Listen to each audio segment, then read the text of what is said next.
Brenda qëllimeve të burgjeve politike urohet gjallë ideali i lirisë. Aty ku regjimi synonte ta thyente vullnetin, u farkëtua edhe më fuqishëm bindja se Kosova do ta fitonte lirinë e saj. Ilmi Ramadani i përket pikërisht këtij brezi të jashtëzakonshëm. Brezi që mbajti gjallë idenë e Kosovës në kohën kur shqiptimi i saj me zë kërkonte guxim dhe paguhej me një çmim tepër të rëndë. Sot e nderojmë vuajtjen, guximin dhe qëndresën e Ilmi Ramadanit. Përmes tij nderojmë një brez të tërë burrash dhe po ashtu një brez të tërë grash që sakrifikuan rinin, familjen, shëndetin dhe lirinë personale për lirinë e Kosovës. Secili prej tyre në kohën dhe në mënyrën e vet ndërtoi një pjesë të rrugës sonë historike.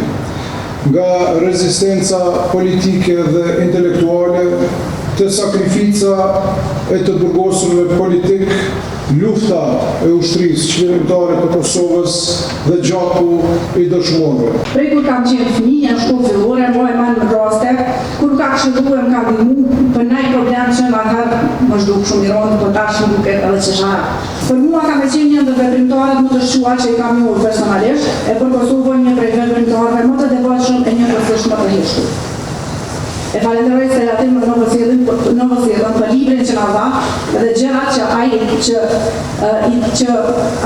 nuk i faktur për veten, e që shpresoj që me librin e tij do ta kujtojmë, do ta lartësojmë kujtimin për të. Kosova është sot e lirë për shkak të njerëzve si Ilmi Ramadani. Ndërsa çmimi i lirisë, çmimi i lartë i lirisë që po paguajnë edhe të gjithë të burgosurit tonë të fundit politik, Hashimtashi, Kadir Veseli, Jakub Krasniqi dhe Gjak Selimi Cali e shokët e tjerë. Bashkëpunëtaria ime me këta burra, dhe prania e tyre, edhe në burgun e Nishit, me fundë moshe, edhe burgun e Koxaresit, me Ljerman, e të tjerë, kanë një kodë elementi familjarë, që është njerëzorë, është njerëzishëm. Të gjithë të burra, pa përjashtem, ishin miqë familjes në Osema, që në kam bërë ndërë të madhe.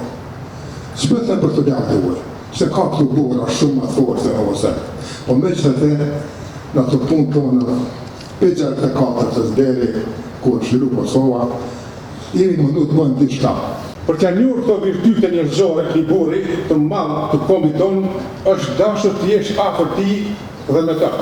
Dhe të ligen të mira për të kuptuar edhe esencën e fjalës së urtë popullore, le të shtjesh i mirë në të mira, trima të jenë raste të vështira. Autori i librit për të thënë dhe për të dhënë të tërë vërtetësinë dhe madhështinë e këtyre ngjarjeve, refren të ndodhura të kësaj kohe edhe në Prishtinë dhe gjithë ndërvisjet të rrobruar shqiptare. Flet për ndikimin dhe reflektimin që patën ato në çarqet intelektuale dhe ato administrative e politike në Kosovë, pak i shmangur asnjëherë edhe gjurmët e mirë. Në këtë organizim e veprim më serioz pas luftës së dytë botërore. Konsekuenca, sakrifica, solidarësia janë të parë të mbërtuara në një personalitet që karakterizojnë edhe vlera të tjera të shprehura gjithënshëm nëpërmjet epitetësh zgjedhura që janë përfshirë edhe në librin që po përrojmë sot e që po dritën e botimit të saj punës këndruese të Selatin Novosjellës, si njërën nga dhjetra botimet e tij që kanë për objekt studimi jetën, veprat, veprimtarinë të burgosurve politik shqiptar, kësaj trashëgimie shumë domethënëse për historisë.